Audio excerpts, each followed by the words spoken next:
The following is a presentation of the Belly Up Sports Media Network.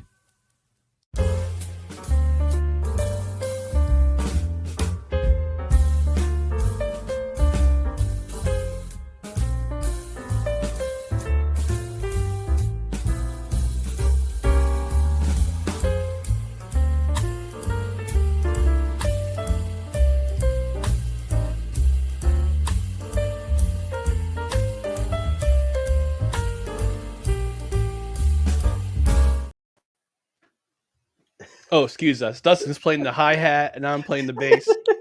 I did a little crash over here. A little crash. Yeah. Very nicely done. Welcome, everyone, to No Credentials Required, where you don't need a press pass to talk sports. We're back! We're back! We're back! And we're presented by Belly Up Sports. My name is Ryan McCarthy. I'm one of the hosts of the show. And to my right is a man joining us from parts unknown, partially because he's in hiding from peeing in the creek at the Masters, Dustin Henry. Dustin, how are you doing today, man? Look, I'm sorry, but when you gotta go, you gotta go. You can't stop the flow. You know, you have a few brews. You have a few brews and you get it going. Aren't you glad we're back? Aren't you glad we're back? I'm glad that I'm back, broadcasting from parts unknown, as you pointed out. But I'm thrilled that you are back, that I am back, and I'm here to. We're here. We're ready to talk some stuff. We're gonna get into it like we always do. But how are you on this fine Saturday morning, recovering from your trip and your time out of town? Yes, I'll talk about that time out of town in just a second here, but otherwise I'm doing all right. You know, had a couple days to recover. And we'll talk about why we had a little bit of a layoff. We wanted to come back on Wednesday, but things happened.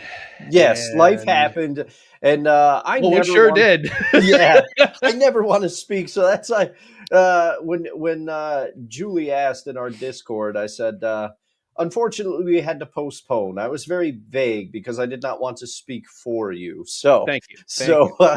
Yeah. So, but we're glad for the people that asked. We're glad that people miss us in some sort of way, and we're happy to be back. We're happy to be back. Before we get into the nooks and crannies of this episode of the Saturday Brunch edition of No Credentials Required, I want to remind you to follow us. Follow us on Facebook, Twitter, Instagram, and YouTube. Just search for No Credentials Required. And also check out our other podcasts and our podcasts and written articles on bellyupsports.com. On the podcast side, you can subscribe to the podcast wherever you find podcasts, including Apple Podcasts, Spotify, Spreaker, Amazon Music, iHeart, TuneIn, and Pandora. And also don't forget to get notified on Twitter and on YouTube. That way you know when we're live. That way you know when new videos are up, when new video clips are up, when we have show announcements, when we have contest announcements like one we just had with Watch 2025. We'll get into that in just a moment. But also on the podcast side, please rate, review, comment. Rate and review, 5-star ratings, always helpful. Reviews on platforms, we could always leave a review.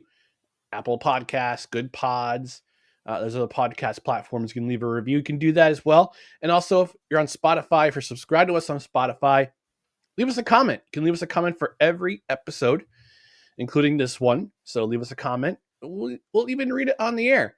And because we're a live show, we're a little late today, but that's okay. We're just kind of just making sure everything is smooth and the show is good to go.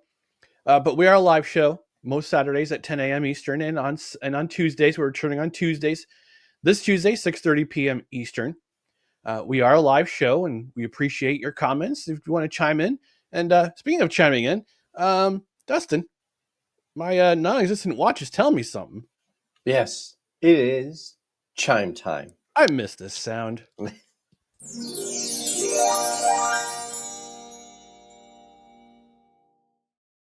And just an FYI to everyone who's watching, we are broadcasting from our Twitter channel today, our YouTube channel, which will be live at 6, which will be live now, but a little later it'll be on Belly Up Sports YouTube channel, and we're broadcasting on the Belly Up Sports Facebook page today.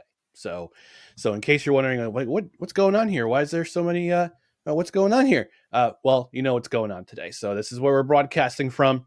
And again, the replay will be on later today, around 7 p.m. Eastern on the Belly Up YouTube channel. You can listen to the audio edition of this show, which will be on our RSS podcast feed a little bit later on today when the audio goes up. But we're going to start off with the Saturday tradition, a tradition unlike any other, because it's Masters season. Hot food takes.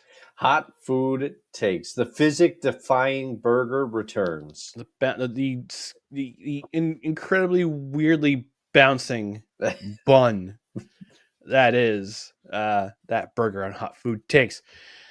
We talked about this. Let's see, last time on Hot Food Takes, I believe we did our nut rankings. Which by nut rankings we mean we talk about mixed nuts. Mixed nuts. Yep. Yeah. Mixed nuts. And the time before that, you had a great idea inspired by the Masters dinner, which the Masters is going on as we speak. So tune in, go back into the archives, and also subscribe if you haven't done so already. Subscribe to the Belly Up Sports YouTube channel. Not only is our show on there, but there's a lot of other great shows on there. Corner Booth Pod, Fantasy Baseball, if that's your thing.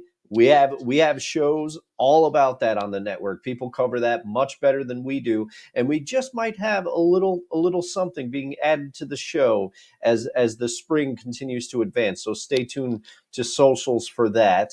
And there's just lots to check out on there. So subscribe if you haven't already. Please. If you hit that subscribe button for YouTube, Belly Up YouTube. So Dustin's idea for this week, he said, what are we gonna do for next week? What are we gonna do for next edition of Hot Food Takes? He says, donuts versus bagels. I said, well, I like that idea. Excuse me, I had to clear my throat there. I want to be professional and hit the cough button. But I said, why don't we just do bagel power rankings? Because bagels are versatile. I mean, bagels. It's a Northeast staple, particularly in New York and New Jersey. Yeah. I have a hot take for food, and I say New Jersey bagels are better than New York bagels. All right. I haven't had a New Jersey bagel, at least. Next time I go, I'll bring you one. Memory. Oh, well, thank you, sir. Thank you. I will try it out. My co-host on Seahawks Sessions, one of my co-hosts, that show is it's fun.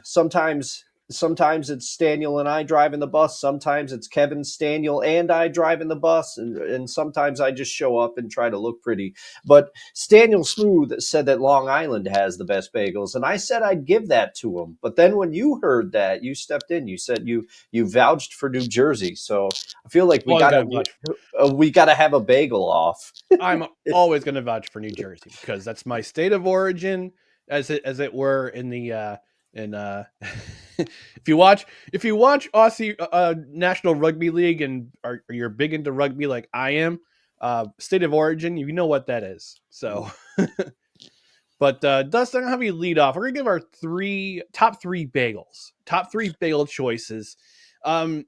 This is all subjective. This is all our personal style. It's all our personal rankings. If you like your own bagel, if you like your bagel certain way, hey, that's on you. It's America, baby. Have your bagel anytime, you can have your bagel any way you want. Yeah. So I'm gonna lead us off, and I'm gonna do my top three, but I am gonna cheat a little bit and throw in an honorable mention. I will say I'm more of a savory bagel guy, but every once in a while I do like a sweet one. So my honorable mention is the French toast bagel. Ooh, not every place has this, but if they have it, and I'm in the mood for it, I'm getting that in the dozen. I like to get a little variety pack of bagels, A lot of people have a lot of things to say about Bruegger's. I don't hate on Bruegger's. I'll get down on a Bruegger's bagel. I grew up with it. My dad was a Bruegger's fan. But I've since graduated to some other bagel places. But I'm not going to hate on Bruegger's like a lot of people in this area do. So my number 3 is the plain Jane. I love a good plain bagel. It's versatile. You can top it with whatever you want. I personally like my bagels with butter on them. I prefer it to cream cheese. I'll get down on some cream cheese if the right kind speaks to me. But the plain is just a perfect vessel. And if it's made right and it's fresh, the combo of bread and butter, like you can't beat it. And that's basically what a plain bagel is. I love a plain bagel. Call me boring if you want to. Plain Jane makes the list at number 3 for me. Number two, I'm going to go with a salt bagel. I love a salt bagel. If you haven't had a salt bagel, get down on it. It's delicious. It's salty. It just mixes so well with everything, and I love that. It's almost like eating a soft pretzel, and I'm a big fan of a soft pretzel. Salt bagel makes the list at number 2, and number 1. This is how you can tell that I'm becoming an old man, Ryan. I am becoming an old man. My mom loved this bagel, and when I was a kid, I didn't get it, but I don't know if she like transferred some of her taste buds onto me or like I'm turning in, because shout out to you, mom, as I often do. I shout out mom on this show. You may have passed on, but you've also passed on some of your ailments that I used to make fun of you for. I'm starting to get them. So maybe taste buds are transferring as well, because my number 1, and it shocks me to say this, but it's just got that special something, that lovely taste. Pumpernickel bagel. I love a pumpernickel bagel, and pumpernickel really only tastes like pumpernickel. I don't even know how to describe the taste. I don't know, but it's pumpernickel. It's good. It's like, I just love it. And I mostly prefer my bagels toasted, but pumpernickel is one of the ones, pumpernickel and salt particularly, I can eat them any old way. I can just cut right into them right when they get out of the bagel shop. It's a surprising number 1 for me, but I really like it. Also, special shout out to the blueberry bagel. I am a blueberry fan, and but it just didn't make the list. I am shocked as anybody that pumpernickel's my number 1, but here we are. That is it. And I prefer butter on my bagels to cream cheese, so that might influence some of my choices. There's a lot of bagel varieties. I feel like I short shrifted garlic, but garlic bagel, if you have a bagel in the morning, you got to deal with garlic breath for the rest of the day. Yeah, you And do. sometimes I'm not about that. I'm not about that. And with that, Ryan, I pass it to you. Yeah, if you don't want that mixture of garlic and coffee breath hitting somebody in the face at 9 Yeah. o'clock a.m. Yeah. Yeah. Carl, please step to my office. There's some complaints about your personal hygiene, but it's my bagel and my coffee, sir. Carl, you could kill a vampire out here. We got to talk. Oh man. See, opposite to you, I'm more of a sweet bagel guy. So, Okay, I got you. and actually, one of the things, I'll tell you this. I guess Montreal, city of Montreal, Quebec, one of my favorite cities in the world. Atlanta's creeping up there though. Oh man! Oh, spoiler! Spoiler alert. But Montreal, one of my favorite cities to go to. They have bagels, and I guess there's this one bagel company. I forgot the name of it already, but they do theirs a little bit sweet. Like they do theirs, they boil them in honey, with honey, Oh, and then okay. they put them in the oven. So Yeah. I think it's called Viator Brothers or Viator Brothers. I can't remember the name. Hang on, Montreal Bagels Bagel Company. Montreal. I've only been Saint Viator. Ah, okay. Yeah, so that's where I need to go. Next time I go to Montreal, gotta go to Saint Viator Bagel and try one of their bagels. Maybe I'll do a bagel exchange. I'll bring a bagel from New Jersey, and I go to the border, and they say, "Do you have anything to declare?" And I'll say, "I have a bagel from New Jersey to give to Saint Viator Bagel as a part of an exchange." That could go a myriad of different ways for It you, could. Ryan. It could. It could. I could be welcomed as a hero. I could be banned from the country. We don't know. Yeah. We don't know. We don't know. But yes, I'm more of a sweet bagel guy. And I do want to give honorable mention to the everything bagel. and I'll tell you why. You haven't lived unless you've had a great egg sandwich on a bagel. Oh yeah. Fried egg, a little bit of bacon, maybe sausage, whichever your pleasure is that day, on an everything bagel. Get the salt, get the onion, get the garlic, get the poppy, get the sesame, get everything on that bagel, and you just enjoy it to your heart's content. It hits the spot every single time, every time. But going on, number 3, I like me a blueberry bagel. It's good. It's good. Good. Yeah. And what I like to do, and this is going to sound like a weird combination. Again, this is me talking. Mm-hmm. I like a blueberry bagel with a little bit of peanut butter.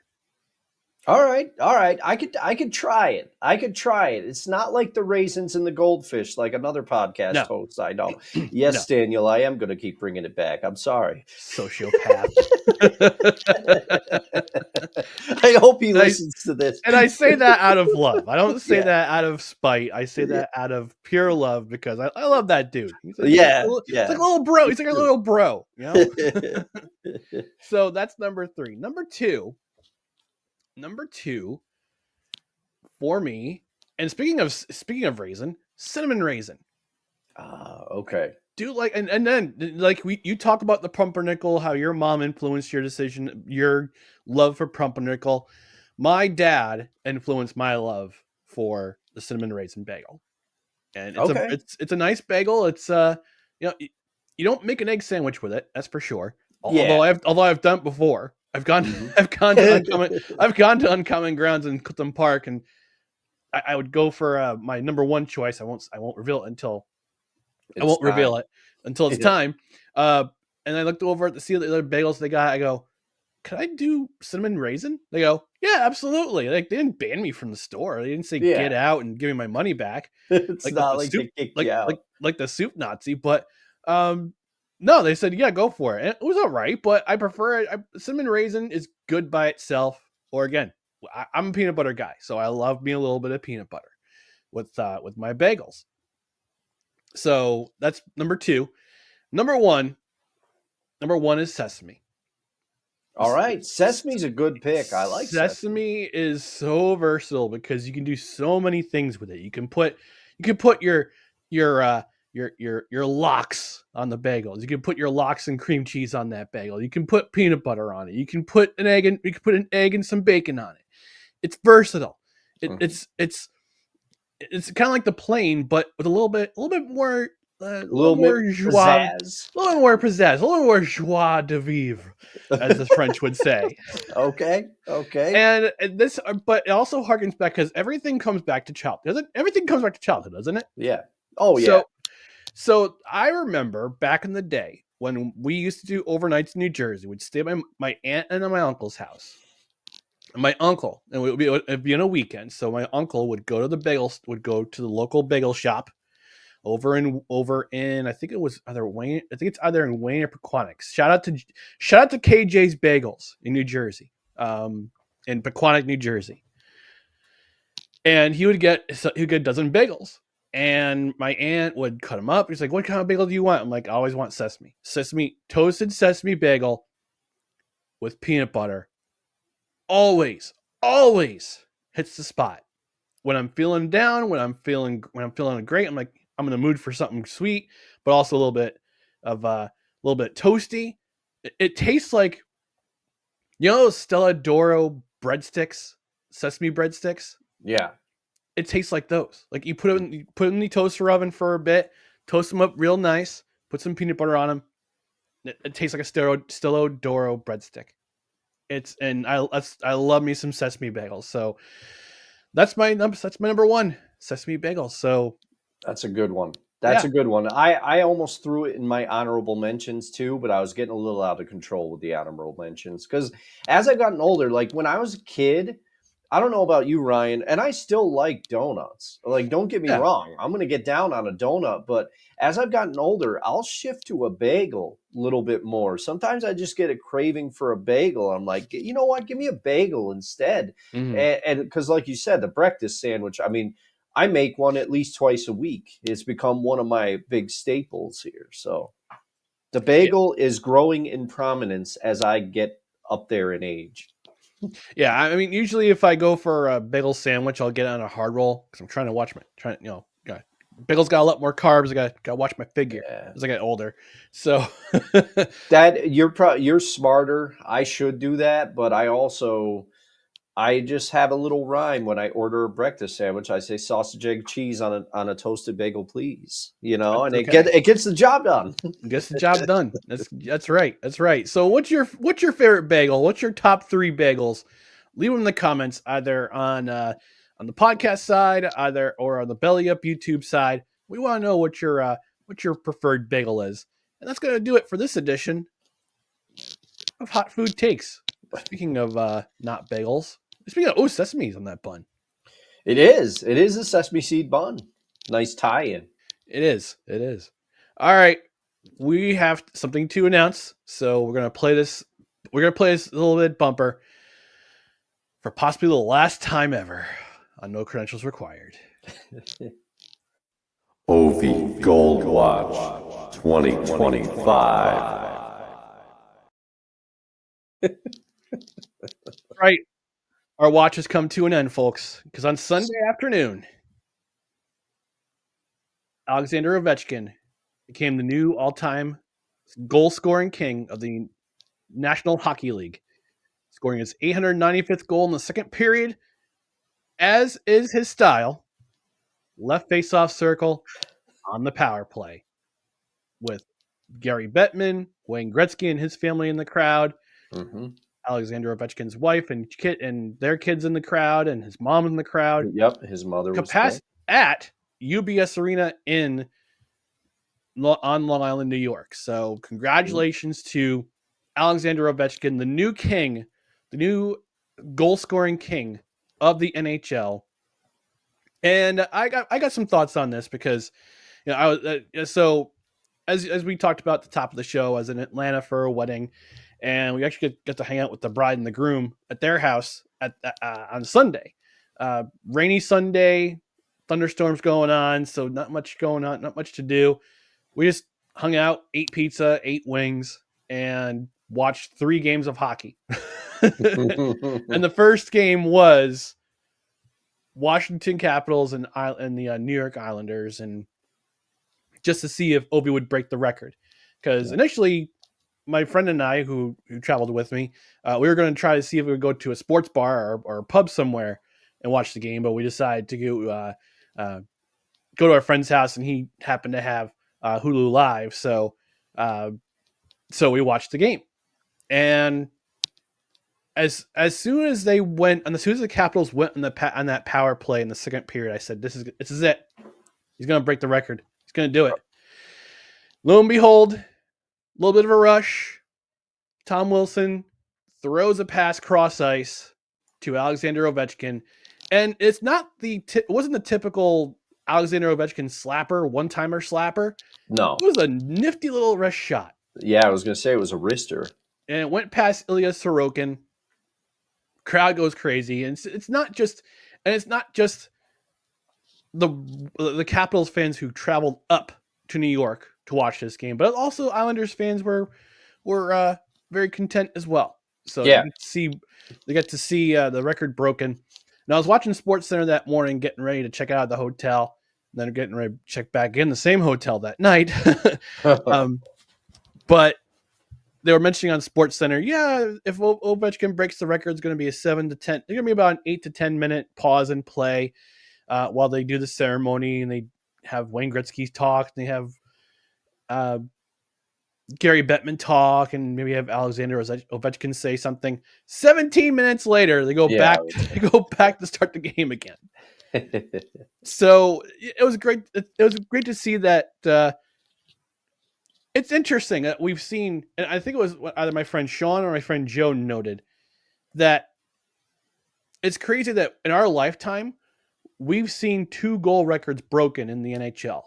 First, it was Wayne Gretzky as a member of the Los Angeles Kings, and 20-something years later, and the same amount of games, mind you. This is the scary part. Yeah. In the same amount of games, Alexander Ovechkin breaks the record.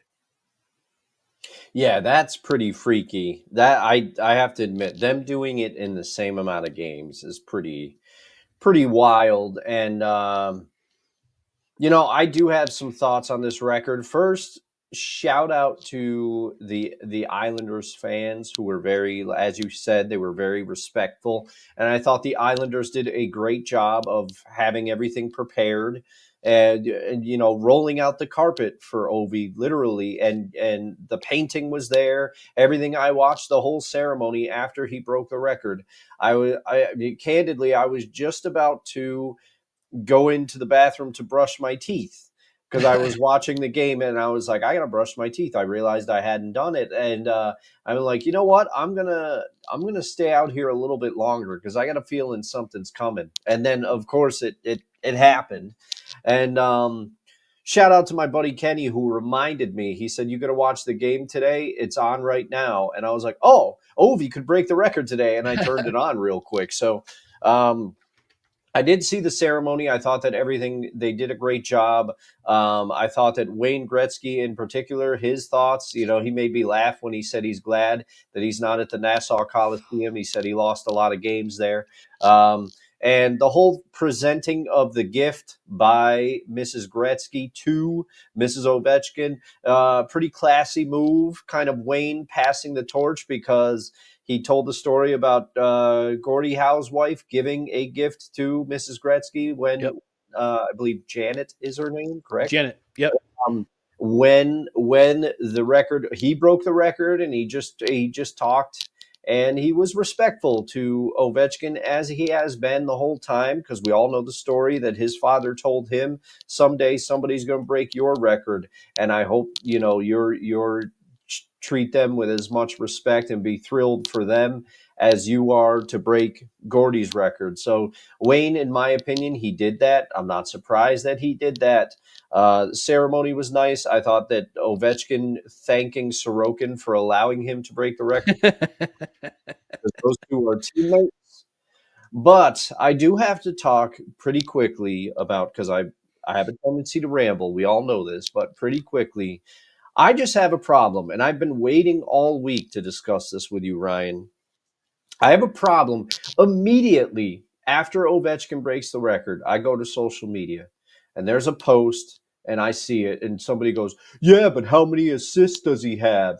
Immediately, can we let the man have his moment? Wayne Gretzky's status as the greatest hockey player will never be in question. Okay, nobody is coming for it. But to immediately take the knees out from something great that Alex Ovechkin has done, the longevity it takes, the consistency it takes, lest we mention that he missed parts of the season with a broken freaking leg.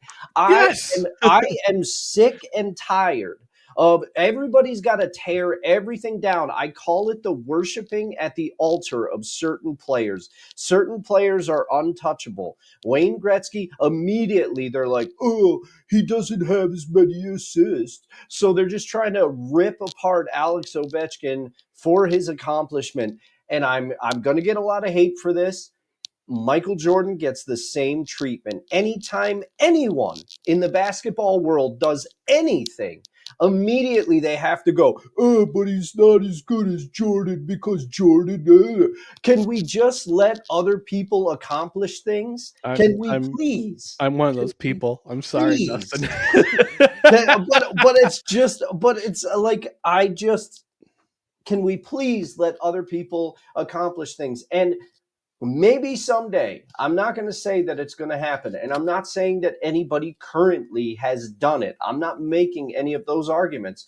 But hypothetically, there could be a player down the line who comes out and is on the level of a Michael Jordan or a Wayne Gretzky. It could happen. I'm not saying it's likely, but the fact that people are like, no one will ever be as good. No one will ever be as good. You don't know that. You can't predict that. You have no way of knowing. And it's just the worshiping at the altar, the constant worshiping. No one is questioning Wayne Gretzky's status as the greatest hockey player of all time.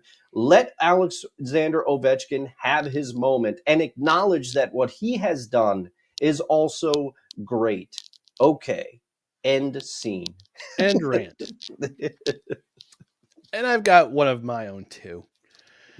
The next day on ESPN, because God forbid we have a we have a day in the life of whatever that show is, Get Up.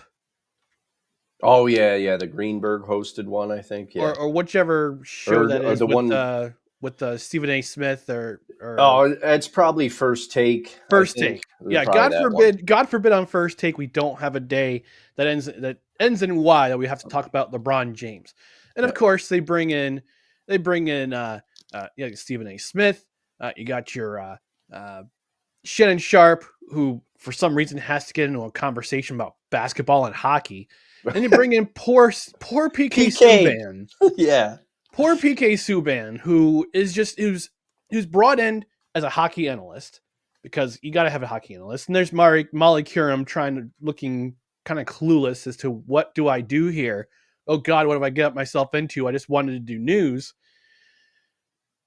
They have a conversation. They bring up which is the more impressive record? Alexander Ovechkin's breaking Wayne Gretzky's scoring record, or LeBron James breaking the all-time points scoring record in the NBA, breaking Kareem Abdul-Jabbar's record. I'm like, do we have to have this conversation? No, honestly, we don't. We don't have to have this conversation. We don't have to have this hot takey BS, man. I'm trying not to swear because we have standards. Yes, but we do. I hate this. I hate this conversation now. I hate this, that we've reached this point in podcasting and it's spread into journalism too. Let's call it what it is.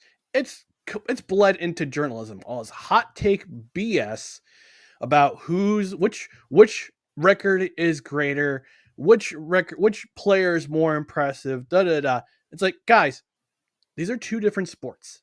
Yep. These are two different scoring records. Yes, LeBron James, his scoring record is impressive because he's been in the NBA since he was 18 years old. Yeah. Yes, Alexander Ovechkin's record, I think he would have broken it sooner if it wasn't for the lockout in 2005. Yeah, he could have. He could have broken it last year. Whole season. Yeah, and the broken leg too. He probably would have broken it earlier this year. Probably. That's one thing I forgot when he broke the record, is that he was out for 6 weeks with a broken fibula. And that's not an easy injury to come back from, especially in hockey, because you got put that boot on your leg, and which has a blade at the end of it. But can we please stop this clickbaity nonsense for views and for engagement? Because you got me. Yeah. I quote tweeted. I basically quote tweeted Awful Announcing's video, and I just said this. I said, "We did it, everybody. We brought LeBron James to a conversation about sport completely unrelated to basketball. I hate it here." And then I supplemented that with another tweet saying, "This is why I always support independent and small media networks whenever I can. The factory that is ESPN will continue to produce hot take turnovers because cheap, hackneyed narratives get cheap engagement." And this is what that is. It is cheap, hackneyed engagement for the sake of clicks, for the sake of driving up engagement. It's engagement farming. They don't know it. Yeah, it's all they, it's kind of like, sorry there. It's kind of like how, stick with me on this crazy analogy, but the media landscape has changed. And because of the shortening of attention spans and the change in styles and a whole bunch of different factors, but it's kind of like how music has changed. If you examine the way songs are written now, Newer songs are catering to the streaming services because they're trying to engage you in the first 10 seconds because you have to play a song for at least 30 seconds or something, I think a little longer than that, for the artist to receive a royalty from it, even though it's fractions of a cent. But the fact remains, people are unconsciously or consciously writing songs where the chorus hits immediately in the first 30 seconds or the hook is there immediately in the first 30 seconds. And that, I think, sports journalism has completely changed from what we knew when we were growing up because there are so many options now and they're trying to keep you there. So they're doing the clickbaity things that you've described, the same level. Right. They're changing the way that they're trying to engage. But I had a problem with this too because it's apples and oranges. Yeah. Hockey and basketball are the complete opposite sports, and nobody is trying to take away from LeBron's accomplishment or Ovechkin's, but to compare the two is completely ridiculous. Utterly ridiculous. And shout out to PK Subban for basically subtly saying that, Yeah. on during the segment. Because I saw it too, Ryan, and it got me riled up. So. Also, Shannon Sharp, shut up, man. Like honestly, Lakers in 5. yeah, and I watched the short clip I watched on Awful Announcing is that he just it's not about conversation anymore. It's about being the loudest voice in the room. Because a lot of times, this is part of what I hate about this business is that the loudest voice gets the most attention. It doesn't mean you're right. Yeah. Which is why I like to keep our show a little bit more toned down. Yeah. This is why we do, because that's our style. But I mean, I'll get boisterous if it's the topic that I. Oh yeah, no passion. There's a difference between about, passion and there's a subtle difference between passion and just wanting to be the loudest voice in the room and wanting to be heard, and that's what Shannon Sharp does. And I'm sick of the act. I don't know about you. Yeah. It's getting more and more transparent. You can see it when people are just trying to talk over each other and stuff. But and I'm not saying I'm perfect. I'm no professional at this. I get riled up, and I'm probably going to get riled up again. Spoiler, just a bit later in the show. But that's next. But I think that and I hope that Ryan and I have differences of opinion on a lot of matters, but you know what? I'm still going to shake his hand. We're still friends. It doesn't affect us, and we don't shout over each other on this show. It's not how we operate here. It's not our modus operandi. And I'll give you one more subtle difference between basketball and hockey. If you remember a couple of years ago when LeBron did break Kareem Abdul-Jabbar's record, a scoring record, and Kareem was at the crypto.com arena, whatever it's called. Yeah. Like he was there, but he didn't look like he wanted to be there when he broke the record. He kind of shook hands awkwardly and then kind of left. And then LeBron gave his speech or whatever. The hockey community is different. It's built so much different than I think any other sport out there, because when Wayne Gretzky was the second one to talk after Gary Bettman, and Wayne Gretzky, as you mentioned, Dustin, said, when Gordie Howe broke my record, when I broke Gordie Howe's record, wow, Gordie Howe breaking his record, I'll take quite an effort. I'll take quite the necromancy. Yeah, Gordie in his 70s still out there.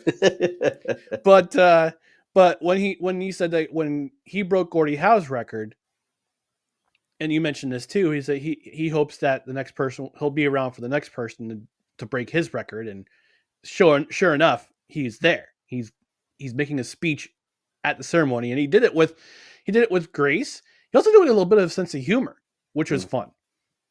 So it just makes hockey is just such a different animal, a different sport than basketball, than football, than baseball.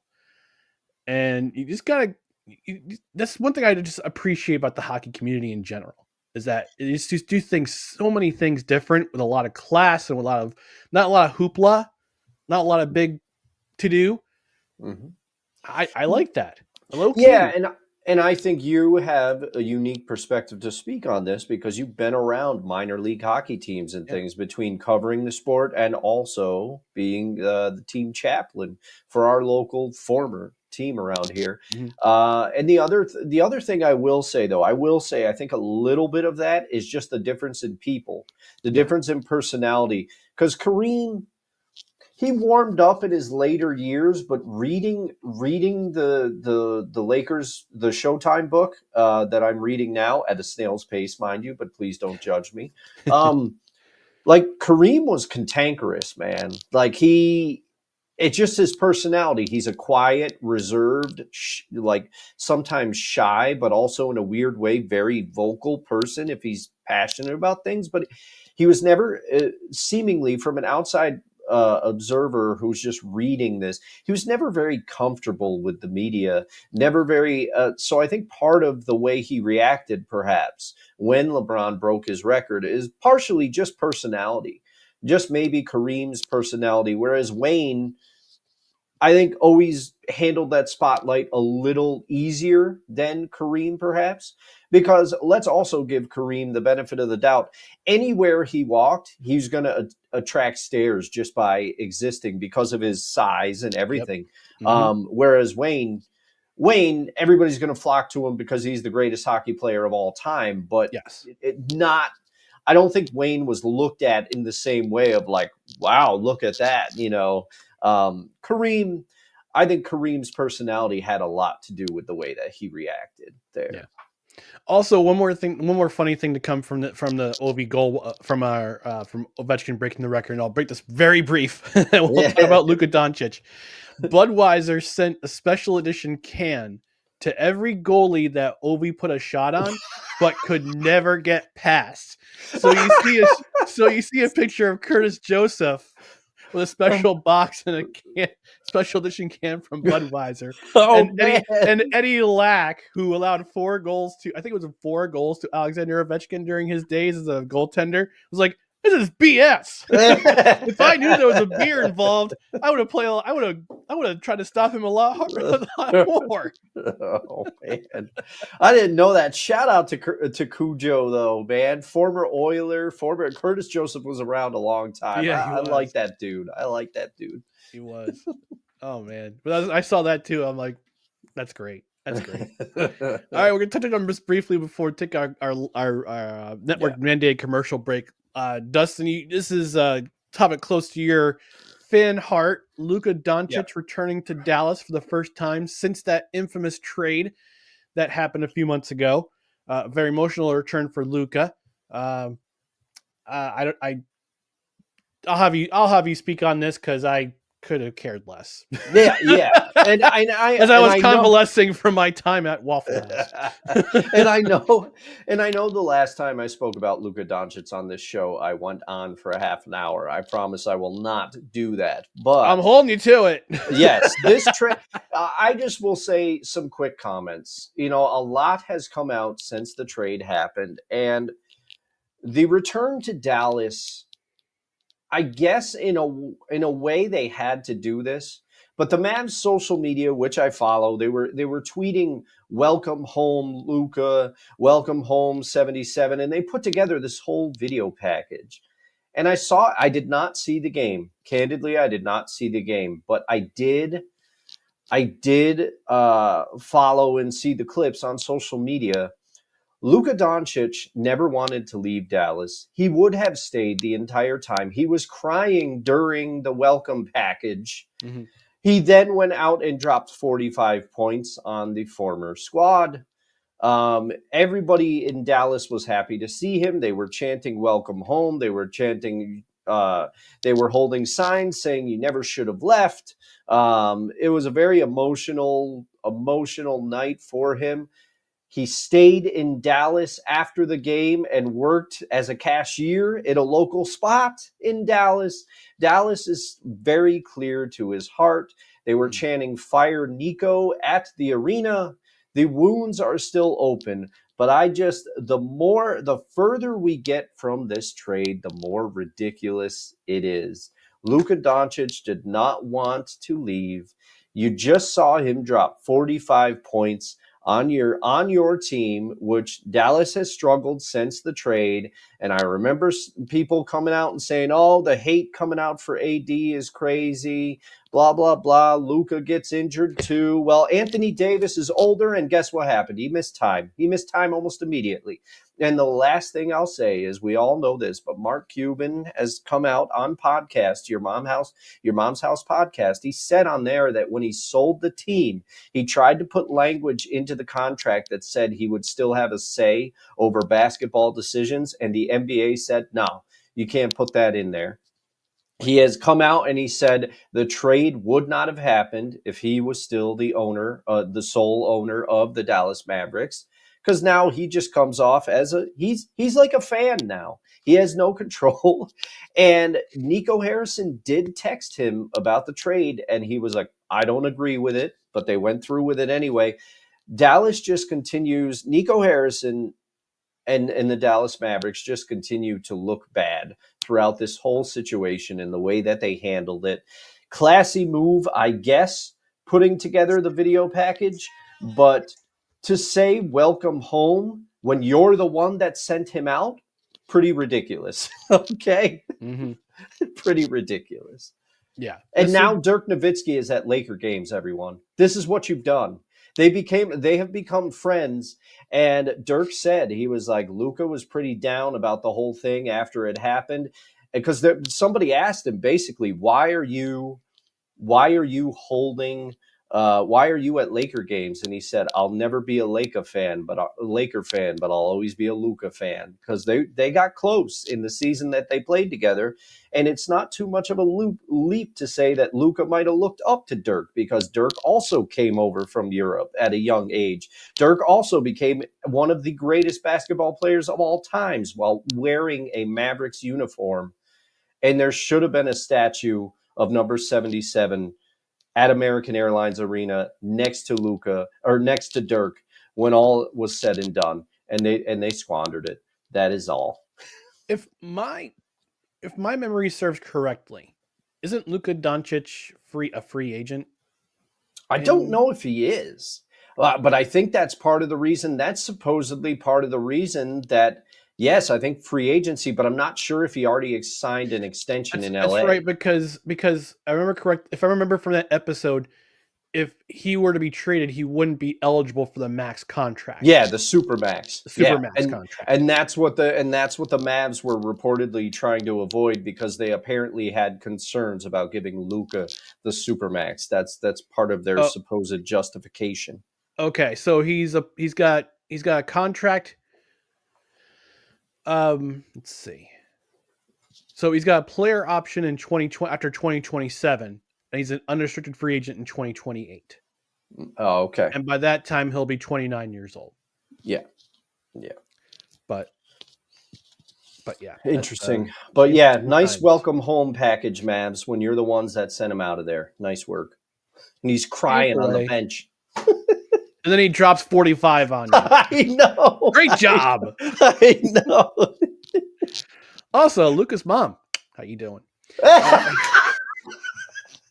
Ryan giving a special shout out to Mrs. Doncic. I'm shooting my no. I don't. Hey, I've heard she's single, ready to mingle. I mean, all right.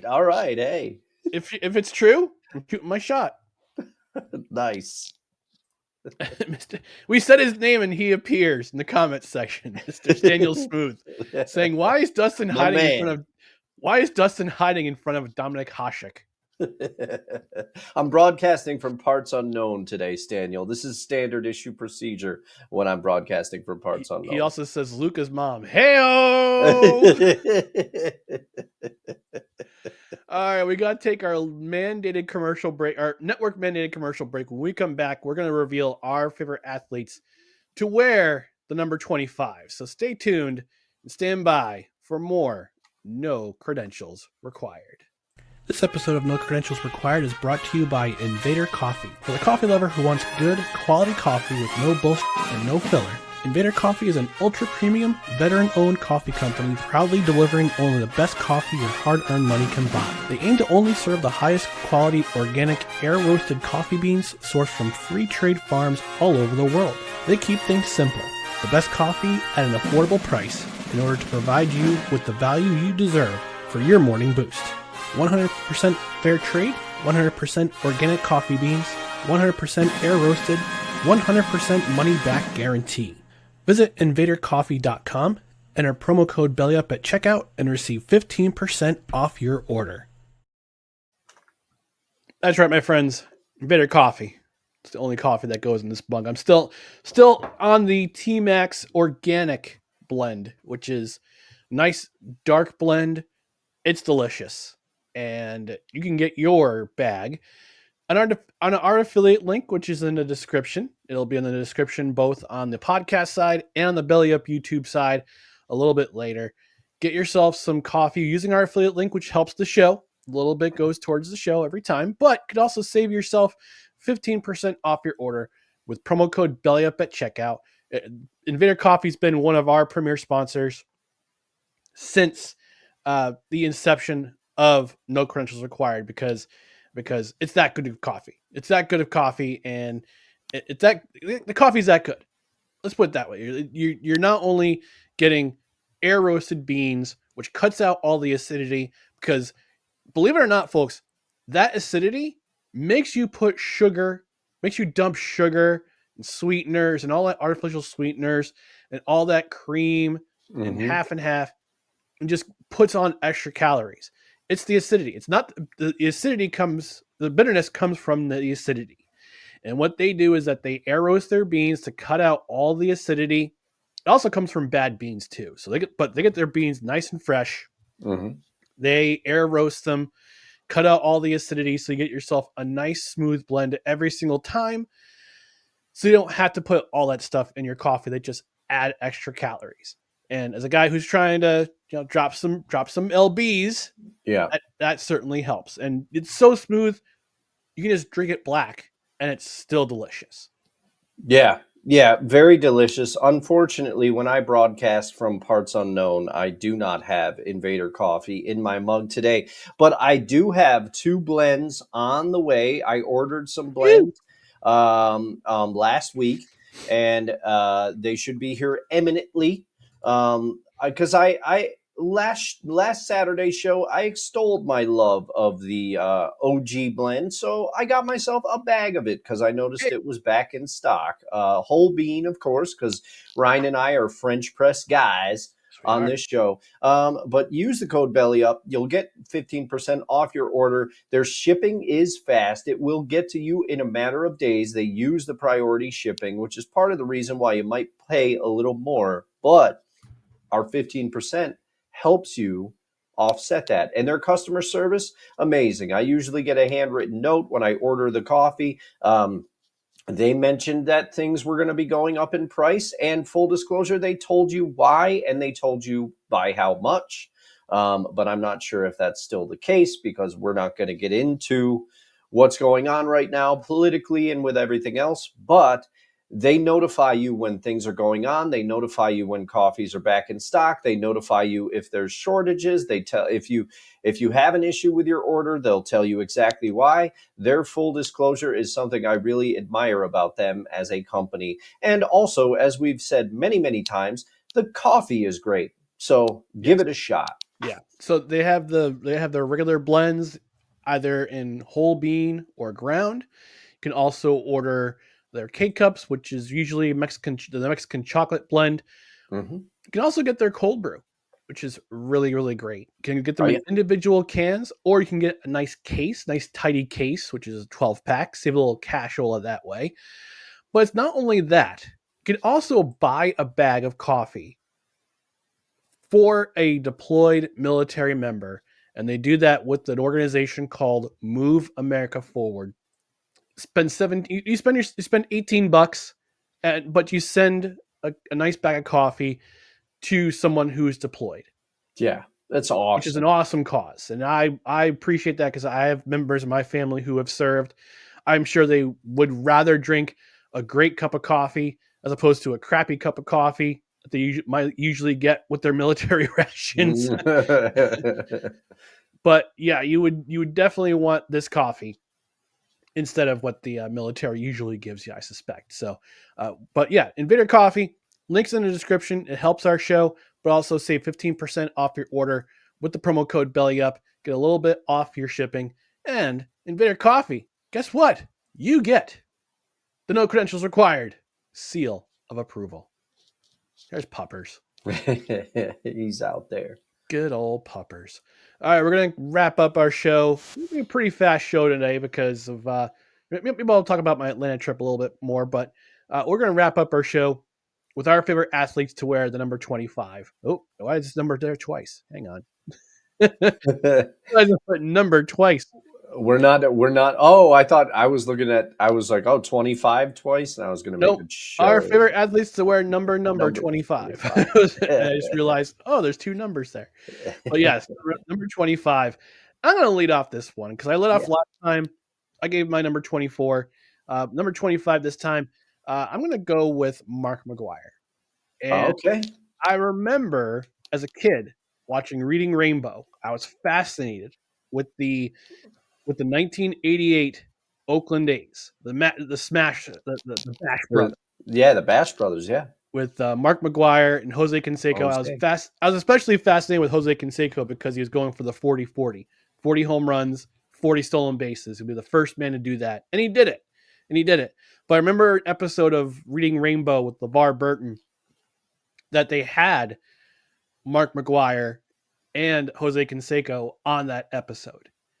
And Mark McGwire was teaching kids how he approached his batting stance. And I adopted some of his mannerisms in my batting style.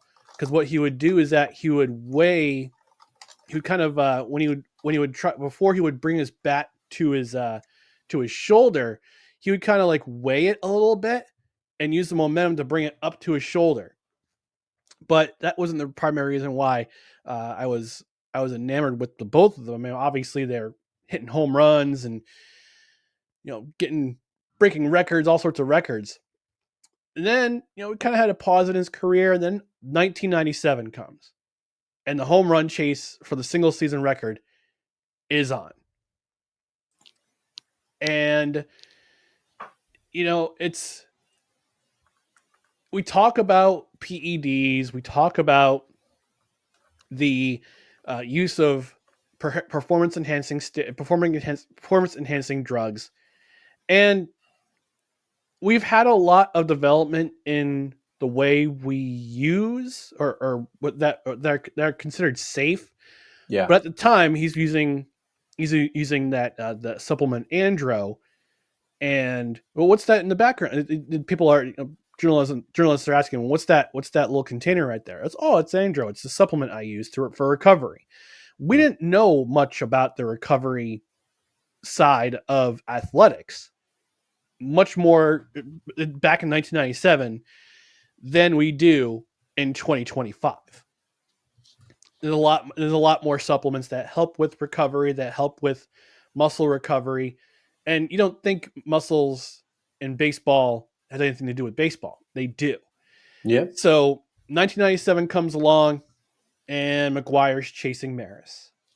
He's in St. Louis. He gets traded to St. Louis, and his career goes through sort of a renaissance in St. Louis. Mm-hmm. And he's chasing Maris. I think he hits over 60 home runs that year, if I'm not mistaken. Let's do the real-time research here. Trademark. There's also a great 30 for 30 on this subject called Long Gone Summer. Watch it if you haven't. And if you're in a baseball mood like I am, it's worth the watch.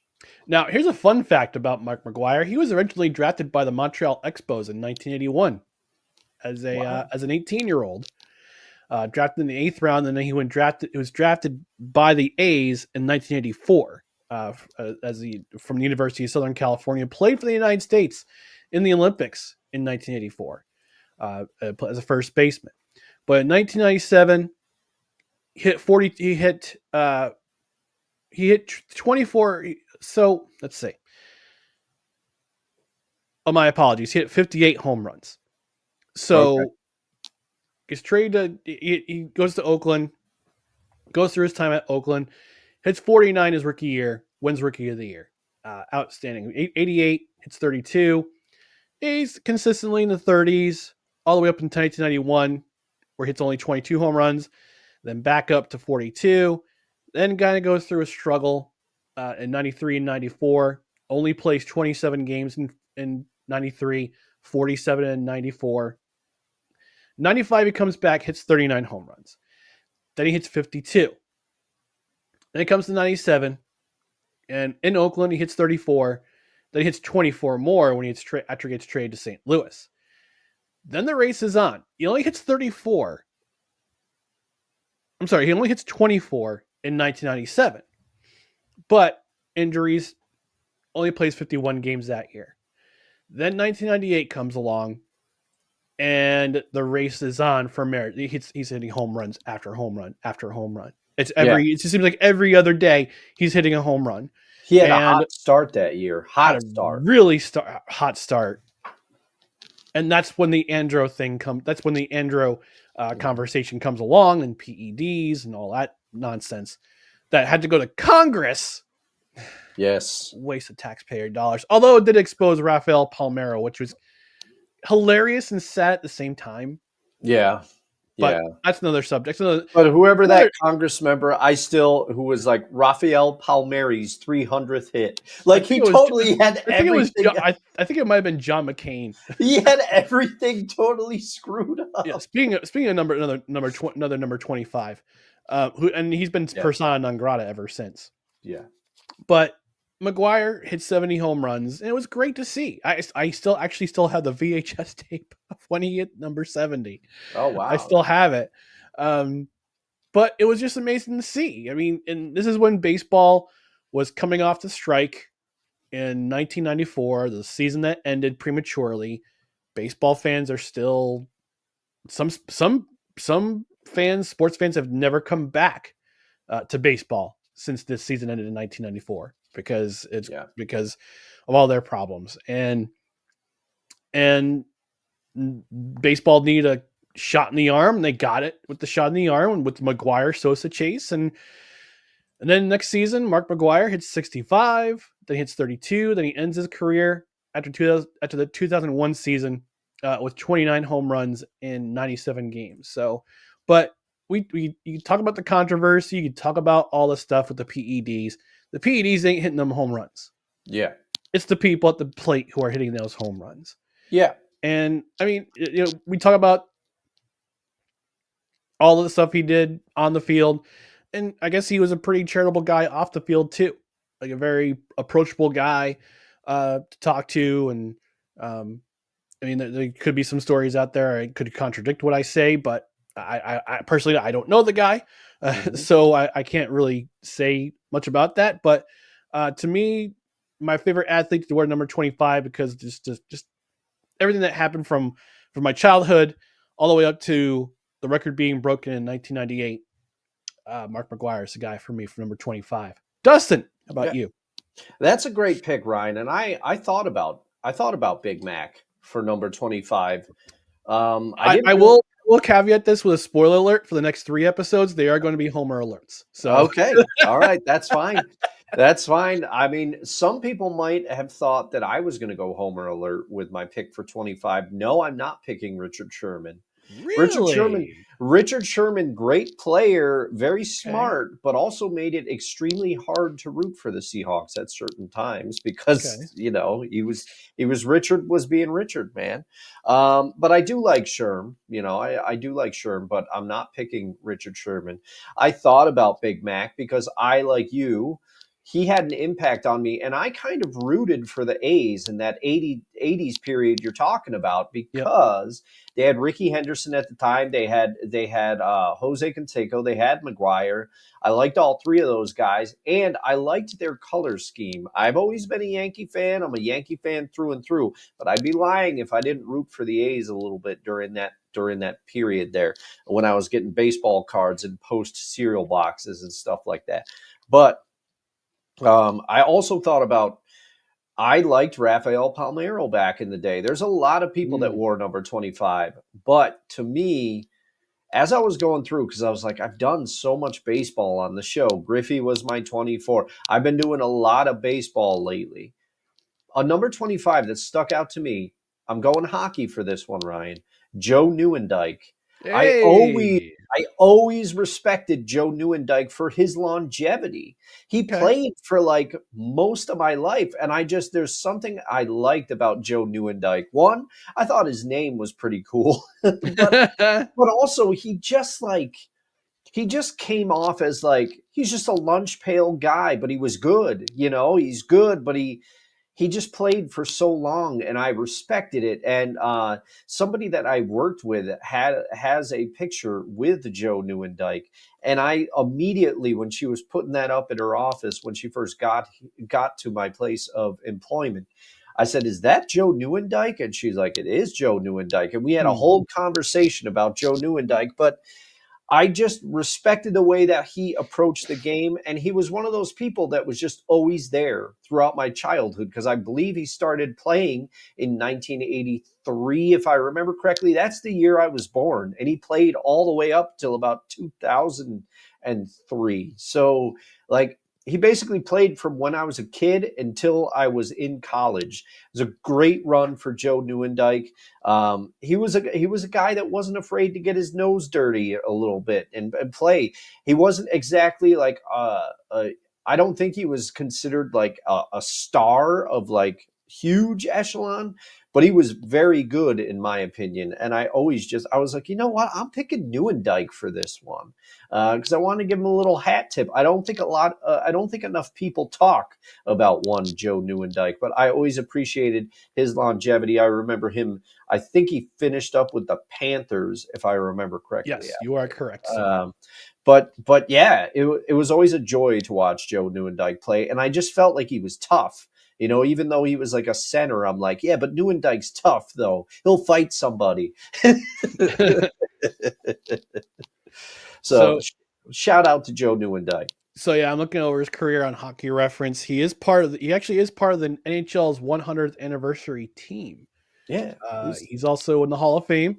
Did not start off his career. He didn't play his first full season until 1987, 1988. Okay. Drafted by the Calgary Flames. He made his NHL debut in 1987. During the 86-87 season. Off. That's okay. Yeah. That's why we do the real-time research here. He actually started his career wearing the number 18, and then he wore number 25. He was also traded. He was then traded, played several seasons in Calgary. Played 1, 2, 3, 4, 5, 6, 7, 8. His first 8 seasons in Calgary. Won a Stanley Cup in 1989. And it was traded to Dallas in that trade that sent Jarome Iginla. The pick that was eventually Jarome Iginla to the Calgary Flames, and was traded to Dallas. Won a cup with them in 1999. Then was traded to my New Jersey Devils in 2002, in 2001, 2002. Then and played a full season in 2003. Won the Stanley Cup with the Devils. And I remember, and I have one story about Joe Nieuwendyk because I had the DVD from the 2003 Stanley Cup playoffs documentary about the New Jersey Devils Cup run. And Joe Nieuwendyk got hurt in Game 6 of the Eastern Conference Final. I think he tore an abdominal muscle. Oh man! And he tried to make a go of it in Game 7. And basically played like 2 shifts and said, I can't do it. And I think it was Pat Burns, who was coach at the time. Rest in peace, Patty O'Burns. He said he noted after a bad first period in the Game 7, they fell behind 1-0. They were behind after the first period, and Pat Burns is looking at the locker room, and he sees Joe Nieuwendyk in his locker crying because he can't make a go of it. And He's saying, look, Joe Newendike's in the corner. He can't go. He wants to get out there. He wants to go. How are you not inspired? How are you not inspired to play for that man right there? And went out and won the Eastern Final 3-2 and won the Stanley Cup in 7. And actually, Joe Newendike being out of the lineup, it made the way for Mike Rupp to be inserted into the lineup, and Mike Rupp scored the game-winning goal in Game 7. That was a cup-clinching goal. Oh, wow. No, that's cool. That's cool. And I may have been off on my years, but I always respected Joe Newendike's toughness. And I primarily remember the Dallas years, and I had forgotten about his year with his run with the Devils there. But yeah, I always respected him. It seemed like, to use an overused term, seemed like he had the grit, you know. Yeah. He had the grit, he had the toughness, but he was good, you know. That's the thing. So shout out to you, Mr. Newendike, if you're watching. We know you're a big fan. Play with Calgary, played with the he won this. So the Hall of Famer, 3-time Stanley Cup winner, won the Calder Trophy in 1988 as Rookie of the Year, won the Clancy Trophy in 1995, won the Smythe Conn Smythe Trophy as Most Valuable Player of the playoffs in 1999 with the Stars. It was also named to the NHL 100th anniversary team. Played his career with Calgary, Dallas, New Jersey, Toronto, and as you said, Dustin, concluded his career in Florida. So Joe Newendike, here's to you, sir. Yeah, you know how much I respect you when I'm rooting for a former Flame. So also, shout out to my Oilers, who officially clinched, and they are in the playoff again. They returned to the dance. I was going to say something about my New Jersey Devils clinching a spot before your Edmonton Oilers did, but I saved it. So before we conclude our show, just want to give a special shout out to my new friends in Atlanta, to Leanne, to Giggs, to James, and to Randall specifically. Randall, I found out Randall and Leanne are big wrestling fans. They're going to WrestleMania in a week. Yeah, which is cool. And I saw them holding up during the reception, holding up the ones for our tribal chief, and I was like, "Are we acknowledging our tribal chief?" They're like, "Yes, we are." I'm like, "Yeah!"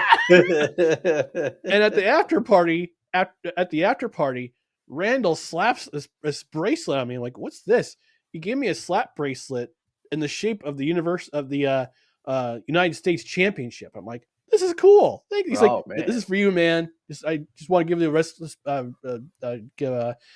to you as a fellow wrestling fan." I'm like, that's awesome. So yeah, WrestleMania is next weekend. I can't believe that.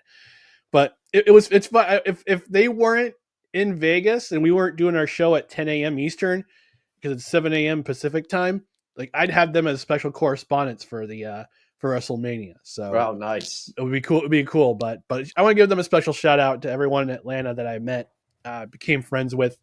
And I'm gonna. I said before the trip, I said to my sister, I said, you know what,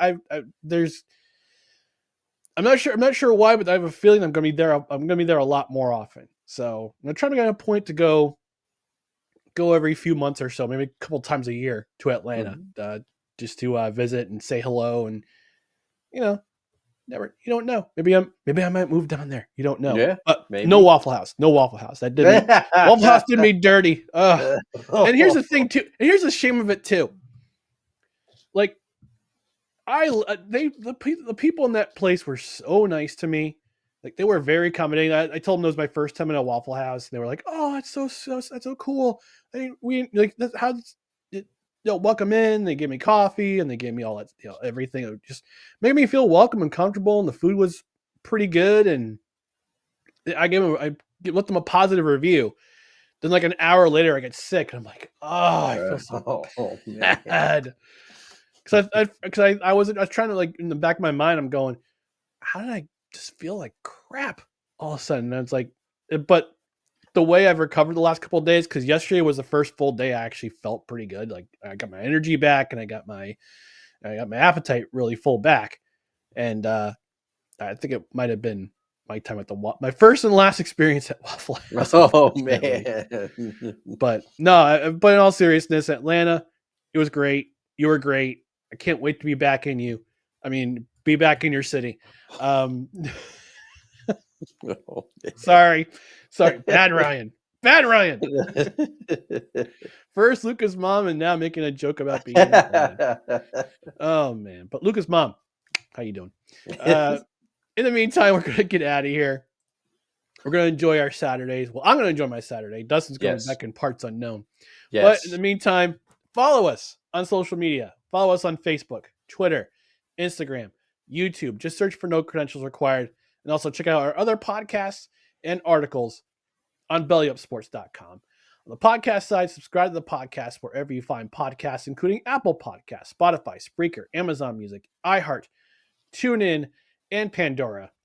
And also don't forget to get notified, hit that notification bell on Twitter, on YouTube. That way you know when we're live, when we got show announcements, when we got show clips, all that stuff. Follow us on social media. Follow us on, subscribe to the podcast, rate, review, comment, 5-star rating, leave a review. If you're on Spotify, leave a comment. Every one of them counts. And also, if you're watching us on the Belly Up Sports YouTube channel, on the replay afterwards, leave us a comment. What's your favorite bagel? Is ESPN a dumpster fire of a network? Is Luca's mom really that hot? Who's your favorite number 25? Yeah. All that stuff. Leave a comment. It drives up the algorithm, and also leave us a like, all that good stuff. So in the meantime, we're going to be back on Tuesday, 6:30 p.m. Eastern time. But we're going to get out of here. Thank you for joining us in the morning brunch edition of No Credentials Required, the Saturday morning brunch edition of No Credentials Required. We're giving you a press pass to talk sports. We are proudly presented by Belly Up Sports.